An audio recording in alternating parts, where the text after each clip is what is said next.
Olá, bem-vindos a mais um programa Palavra e Família. Eu sou a Carol. Eu sou Davi e o nosso programa hoje tem a ver com autocontrole, disciplina ou domínio próprio.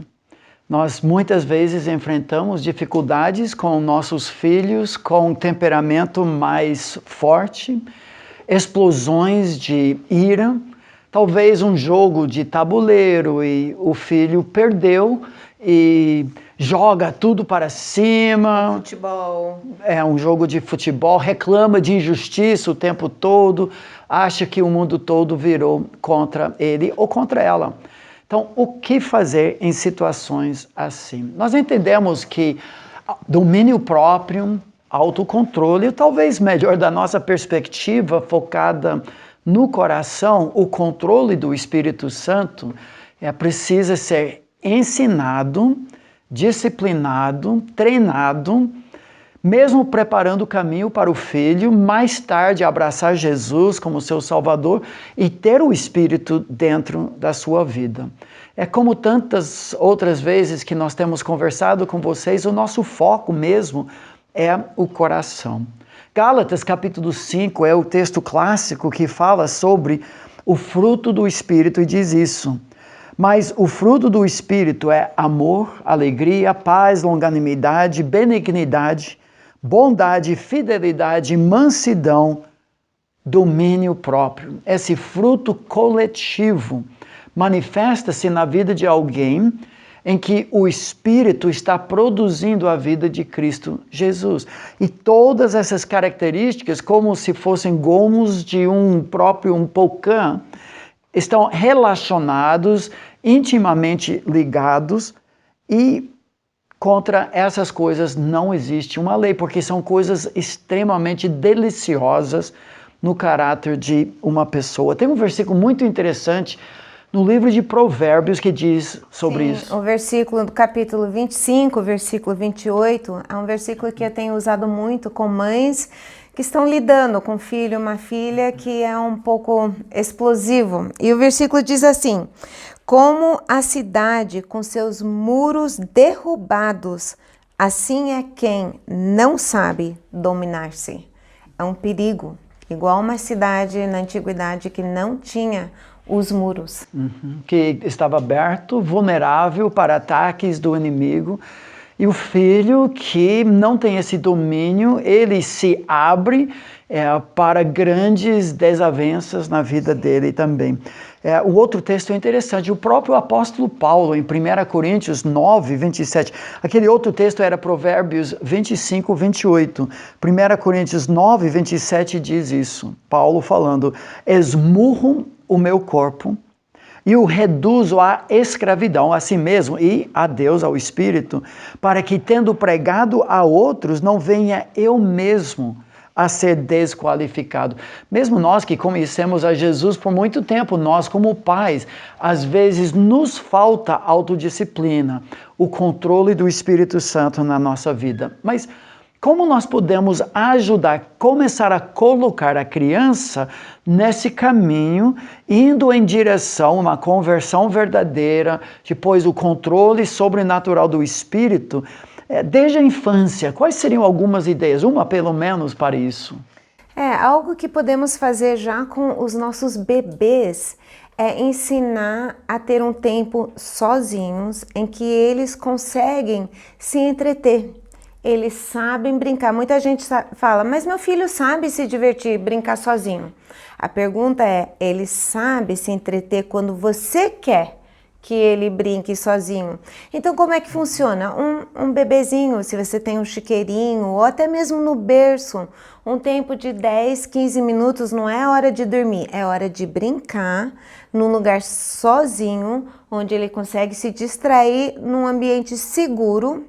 E isso dá para você, então, esses 10, 15 minutos que você consegue fazer alguma coisa sem ter que cuidar do bebê, porque ele aprendeu a brincar, se divertir sozinho. A criança vai crescendo, você pode estender esse tempo até chegar num ponto de ter 1 hora de manhã, uma criança um pouquinho maiorzinha, que fica no quarto e ele tem os brinquedos próprios para brincar naquele ambiente e ele tem 1 hora para se divertir, para brincar sozinho. É um tempo que você tem, então, para ter uma hora silenciosa, para fazer uma comida, fazer alguma outra coisa sem ter a criança sempre ao seu lado. Não é abandonar ou negligenciar a criança. Você está dando uma habilidade para ele saber, agora mamãe precisa que eu brinque sozinho por um tempo.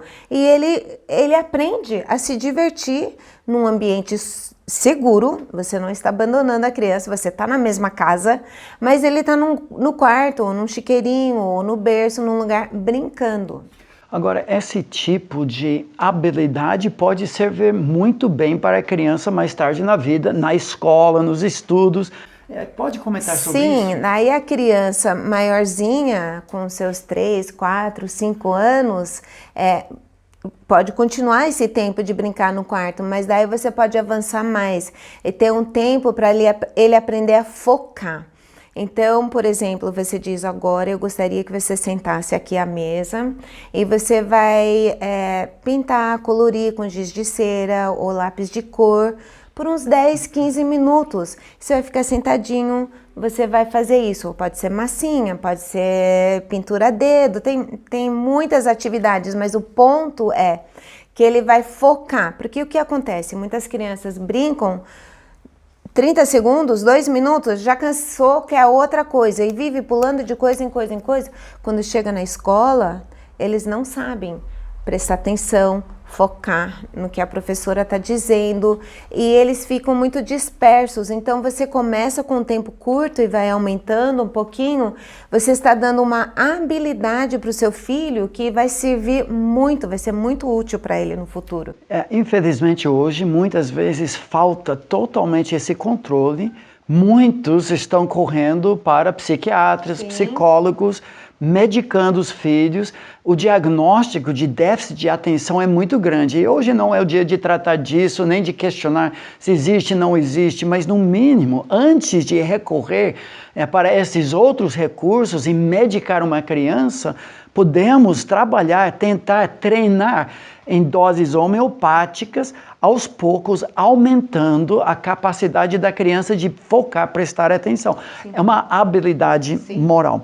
Agora, quais seriam alguns sinais de que nós temos um filho que não tem domínio próprio? E como nós vamos tratar disso? Bom, é aquela criança que é explosiva, que ela grita ou bate, ou você vê que qualquer coisinha ela já perde por completo o controle, ou pela boca, ou por ação, vive machucando o irmãozinho, ou batendo, ou jogando as coisas. Essa criança não tem o domínio próprio. Então, precisa muito ajudar essa criança a saber se controlar. Então, uma coisa que é muito útil é você, como mãe ou pai, você conhece muito bem seu filho, você vê que ele está chegando perto, né? Ele está brincando com o irmãozinho, você vê que está começando a subir aquela irritação. É nessa hora ele não fez nada ainda, mas você sabe que se continuar ele vai. Você chama para o lado, filho, senta aqui um pouquinho, avalie o que está acontecendo antes de você fazer alguma coisa. Não é colocar de castigo, é ele parar para pensar e avaliar. E com isso ele mesmo vai começar a aprender quais são os sinais que ele está chegando próximo ao pecado. Eu gosto de usar uma ilustração tipo uma pisca-alerta que deve estar dentro da cabecinha dele, que tá, você está chegando perto, está chegando perto. E é nessa hora que ele tem que respirar fundo, tem que parar e se separar de alguém para ele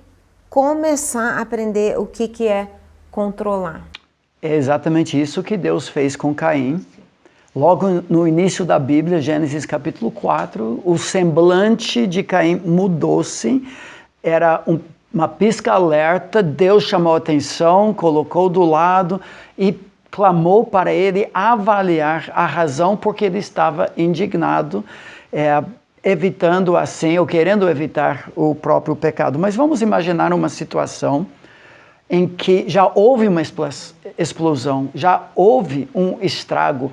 Tem um versículo em Provérbios 19:19, já tratamos em outros programas, que diz assim: homem de grande ira tem de sofrer o dano. A palavra no hebraico traz a ideia de multa, uma consequência. E pai, se você o livrar, ele vai repetir tudo de novo. Que tipo de consequências devem acompanhar essas explosões num jogo de futebol, tabuleiro, outra coisa que o filho perdeu e queria ganhar? São muitas consequências. Vamos supor que é um jogo de futebol, ele não machucou ninguém, mas ele perdeu o controle. Talvez a consequência natural será de perder o privilégio de jogar o próximo jogo, porque ele não soube se controlar. Pode ser que na raiva ele chutou uma bola e quebrou algo. Então, ele vai ter que trabalhar, vai ter que fazer alguma coisa para conseguir o dinheiro para repor. Ou ele ficou bravo e jogou o prato e deixou comida em tudo quanto é canto. Ele tem que limpar, ele tem que repor isso tudo, ele tem que aprender. As minhas ações têm consequências.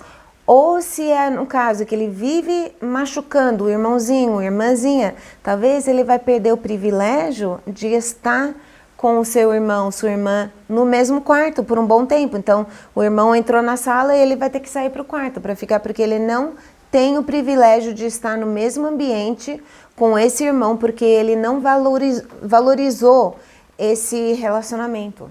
Muito bom. Então, o que podemos dizer é que domínio próprio é algo produzido pelo Espírito Santo em nossas vidas, é a vida de Jesus em nós. O filho que não tem Jesus, e mesmo depois de uma conversão, vai demonstrar a carne que milita contra o Espírito, e nós como pais temos a responsabilidade de treinar. Isso vem em doses homeopáticas e aumentando a capacidade da criança de focar e de se controlar. Muito bom. Mais um programa. Palavra e Família, manda as suas perguntas, dá uma curtida, compartilhe com seus amigos e vamos continuar respondendo as suas perguntas aqui mesmo.